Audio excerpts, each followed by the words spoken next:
মকর সংক্রান্তি সবাইকে অনেক অনেক শুভকামনা। আমাদের বাড়িতে সকাল সকাল শুরু হয়ে গেছে পিঠা বানানো। এই যে হচ্ছে সাজের পিঠা, প্রথমে সকাল থেকে শুরু হয়েছে সাজের পিঠা। তো কে কে খাবে সাজের পিঠা চলে আসো। এই যে আমি এখন সাজের পিঠা তৈরি করছি।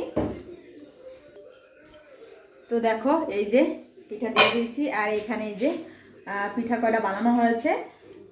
তো চলে আসো কে কে পিঠা খাবে আর কাদের বাড়িতে এরকম পিঠা বানানো চলছে। আমাদের বাড়িতে কিন্তু এই যে সকালবেলা শুরু হয়ে গেছে, সাজের পিঠা থেকে শুরু হয়েছে সকালটা। তো সারাদিন আরে কি কি পিঠা বানাই, তো সারাদিন সাথে থাকো, পাশে থাকো, দেখতে থাকো। আর এই যে দেখো এত সুন্দর ফুলেছে পিঠাগুলো, অনেকটা ফুলেছে, দেখতে অনেকটা সুন্দর হয়েছে, পুরো তো সফট হয়েছে। তো চলে আসো এখানে দেখো এই যে কাকিমাও খাচ্ছে, বাবাকে দিয়ে আসছি। গাইদেরকে নিয়ম কাজ সমস্ত কিছু আমাদের কমপ্লিট হয়ে গেছে। এখন হচ্ছে এই যে পিঠা শুরু হচ্ছে। এই যে এখনো ফোলেনি, এটা জাস্ট দেওয়া হয়েছে। চলো মকর সংক্রান্তি অনেক অনেক শুভকামনা সবাইকে।